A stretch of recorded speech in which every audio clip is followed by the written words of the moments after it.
So, Andy, big pleasure to see you once more today. It was the start of the semester for our first year students in the Master Service Design within the HSLU.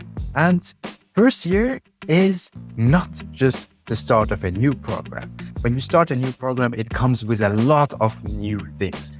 In fact, we could even say it's the start of a new life. So my question to you is, how can students who start this new life better deal with?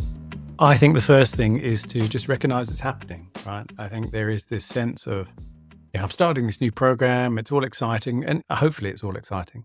We did this new ritual, which we're going to start doing every week, which is the emotional weather report. How are you doing?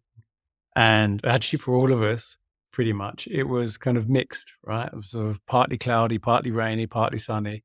One of those spring days where it's sort of hail, snow, sun, and rain all in one go. And a lot of anxiety mixed in with that excitement, and trepidation is the good English word for that.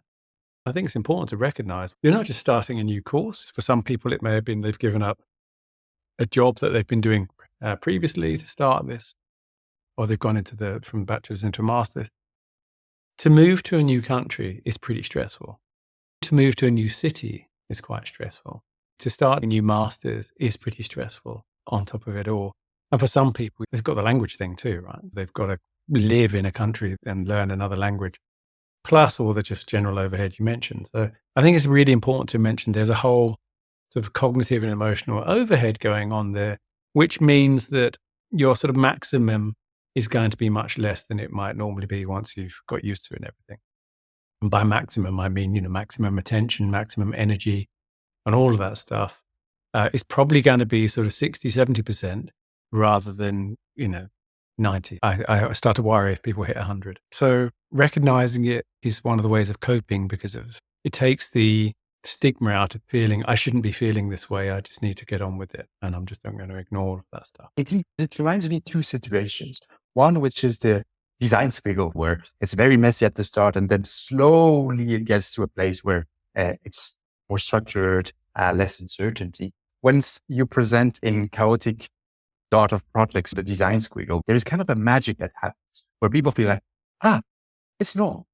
It's okay that I feel like that. This is what should happen. It's not great that I feel like that, but it's normal. And this reminds me on another thing, which kind of saved my life for these past 4 years, which was a nurse when we had this preparation course when a baby is about to come. And that nurse said one thing which was very interesting. She said, just for you to know, the first 4 years are hell, and they're going to be hell for your couple. So whenever you are in that tension, when you feel this is all going to shit, just remember that statistic, which is 80% of people feel overwhelmed by that. And it's in the 4 years, and that's perfectly normal. And there were really times where with my wife, we had this conversation of, hey, just shit, but it's normal. Okay. That's what they told us. So we're not doing anything wrong here. I think just acknowledging that, having be it a sketch, being it a statistic that just reassures, helps so much. Yeah, I've definitely done that with clients and with teaching as well, which is to say, there's going to be a moment in this workshop where you're going to feel really confused and feel like we're not getting anywhere, and it's all, you're going to start to get anxious. Or there's going to be a moment over the period of these courses where you're going to feel like you don't know what's going on. I really like the expression of messy middle in projects or in research, because it also describes this stage where we're going to go through that mess and we're in the middle of it, but we will come out the other side. And again, really good to signpost that stuff up front, because you can just point back to it when people are really anxious and go, I said that was going to happen. This is the moment. Right? And it normalizes it. And we've both been through these experiences of living in other countries, other cultures. From your own experience going through that, is there something that you did back then that now you reflect back on and you say, oh, that was actually quite hard? I think there's two things maybe when you move to another country. One is you realize you really have to make an effort to make friends, especially as an adult. Students have a built-in structure. They see people every day that they work with. That's one of the really nice things about studying together.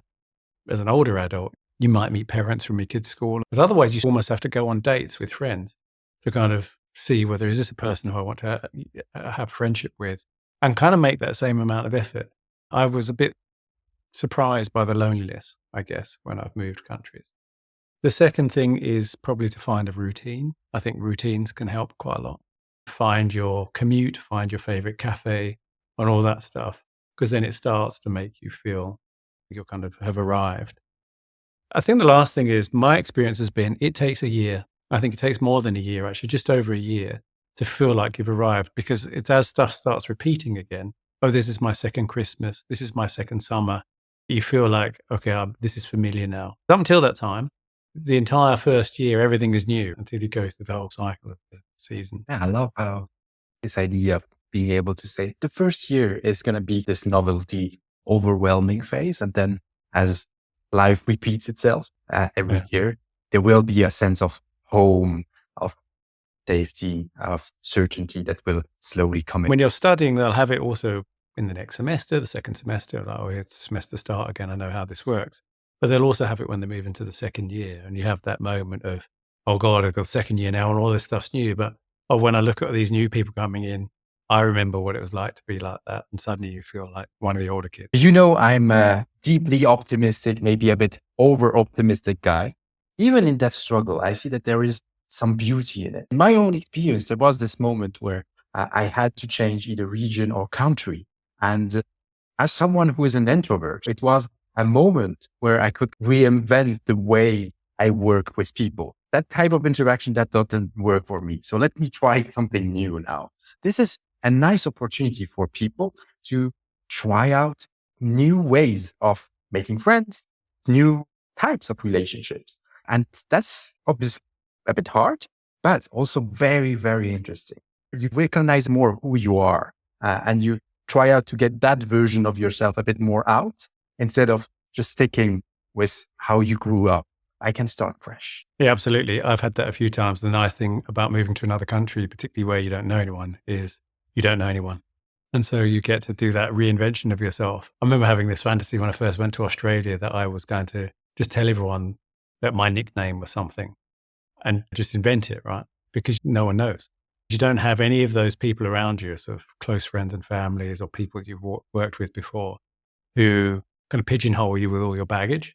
You can just come and be someone new. I think this also relates to the work we do. I'm just preparing my keynote for the Service Design Global Conference. And the title is, It's Not Business, It's Personal. And it sort of rails against the idea of it's not personal, it's just business, because I think it's the other way around. Right? I think we do pretend that being professional means to cut off all your emotions and just be very formal and all those things.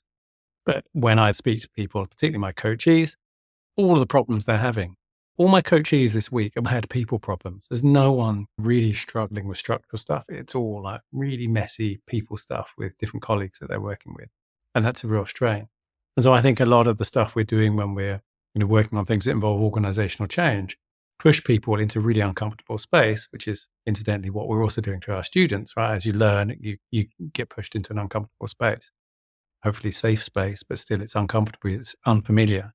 If you don't recognize the human aspect of what's going on there and what that does to people, it can be really problematic. You can often never really achieve what you're trying to achieve. Thanks so much, Andy. I think there was a lot of valuable, tiny tips in there. Definitely the aspect of recognizing, the aspect of also seeing the opportunity in here for change, and also remembering that this is all personal and that the emotions have a place in all of this. So as this new academic year is starting, I'm super excited that we both get the chance to play and discover these new students and continue our journey with the older students that know all of it and have reinvented themselves for this new year. I'm looking forward to it.